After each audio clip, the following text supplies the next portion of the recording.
Is today National Give Corey Anxiety Day? Is this a true story? This is a true story. This one gives me chills.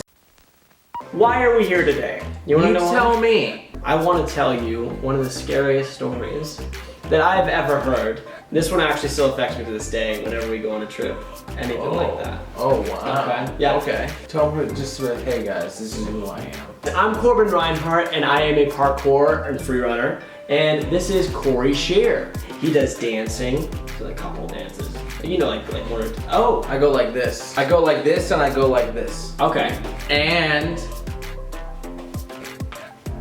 can do a tail whip on a scooter. No, you don't lie on YouTube. Razor scooter. So first off, how do you like caves? I don't. You know why I don't like them? Why don't you like Because caves? they could collapse at any moment. But this one's scarier. Have you ever heard of the Nutty Putty caves? No, I don't think No, so. never heard of Nutty Putty? I'm not sure if I have every single detail, but this guy named John Jones with his family went into this place called the Nutty Putty Caves.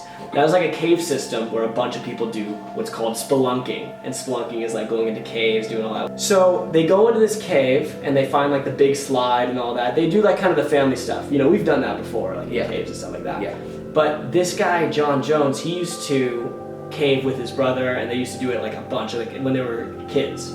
That's the thing though, because they grew up.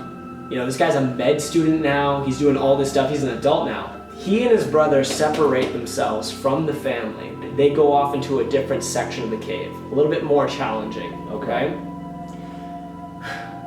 I hate this story. Is this a true story? This is a true story. I wouldn't like say anything to you. Who told you this story? I remember hearing about this from like actual friends, and then I looked it up. Oh no. And where's the Nutty Putty Cave? The Nutty Putty Caves are really close. They're in Utah, but he wants to challenge himself again, so he and his brother split from them. Oh no. They are trying to reach this one spot called the Birth Canal. This is why this is so sketchy for me, because when we went to Hellhole, there was a place called I think it was called the Birth Canal. We are almost to the center of the birthing canal. Oh my! Wait, how do you get there? And you already knew this story. I already knew the story. Oh my god. Now apparently the birth canal is like this one section where you have to get through a really tight space and it like opens up, right?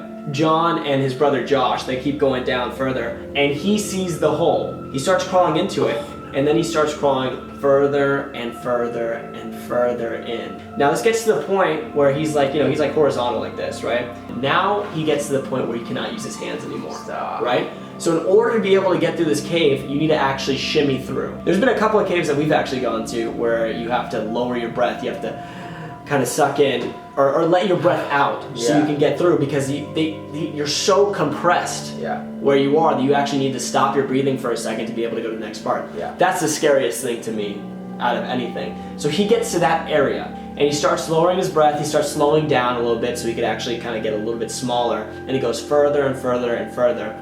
This is now to the point where his brother is like not even like close anymore. His brother's like behind him, but they're still talking, right? They're still talking it out. He finally finds this place that I guess they call it the lip, where he sees it and he's like, okay, yeah, right past that, that's where it's gonna open up, right? Okay. So he keeps going further and further in, and this is a point where it's like super tight, where you have to get through the tightest part in order to get to the bigger section. Yeah. So he goes further, and then on this lip, he really thinks this is it, and he comes down and he gets his chest over. He like actually takes his breath out, gets his chest over, and then he goes over the lip, which is vertical. This lip is like down like this. Okay. Right? So now his legs are above him and his chest is down. He gets past it and he sees that literally the cave goes like this. It stops. This was not the birth canal. Stop. He finds out then and there that this is the wrong section of the cave. Stop. And he messed up. Stop. I couldn't imagine what you'd Is he feel stuck? like in that second. Of course. But also, not to mention, he can't use his arms. Is today National Give Corey Anxiety Day? That's exactly what it is, because this is the story that gives me the most anxiety. Yeah, I mean, I'm literally sitting here just being like, oh, dude. Like, I don't know how to react. Oh, where do you think his brother's at? Behind him? Yeah, well, obviously behind him. It's not in front of him, but he's behind him. He's like way back, and he can barely see him, right? He can still hear him because it's a cave, but he can barely see him. All he sees is his legs, and he's upside down. What do you do at that point? It's already the point where his brother is tight enough where he's like, oh man, I can't do this anymore. I'd go get the fire department. That's exactly what he did. He went out and he got the emergency services. He told John that he's like, hey, I'm gonna take off. Say that. It takes them 3 hours to get emergency services to the place. That's just to the point where they got there. They didn't set anything up yet. Nothing crazy. And also you can't have like firemen. These guys would be like huge, right? Of course they can't get in the cave. Duh. So they have a woman come in and she's a little bit smaller. She goes in through the cave like they did, right? And these are spelunkers, I would assume. Mm-hmm. And she finds him, she calms him down, right? You know, if I'm upside down, I'd be freaking the hell out. Yeah. And apparently he told her, he's like, hey man, I just want to get out. And she says, you're gonna get out, we'll have you out of here in no time. Every time they try to set up a pulley system, it pops out of the wall. It's one of the most insane things I've ever heard. They try to chisel to him. No. So they try to chisel to the sides and get to him. It's already been 3 hours that they got there, so I can only imagine this is like way more hours after that. This is probably like 8 hours in, I would assume, right? Like that is And that didn't work? No, that didn't work. It finally gets to the point, it's after a couple hours and they start hearing him like actually labor his breath. Like if you're upside down, you're not going to be able to breathe that well for long. Your body's not supposed to be moving in that way. Yeah.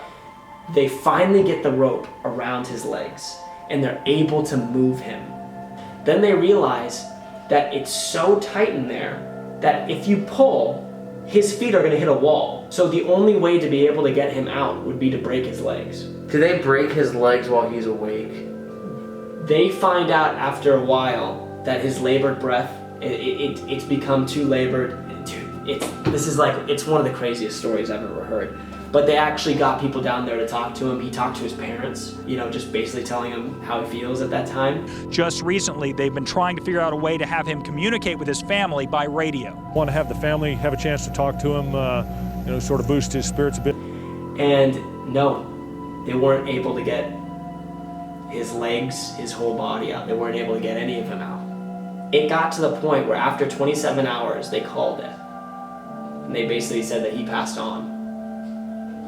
But the craziest part to me, and I would say probably the scariest to me, after that, they couldn't get him out.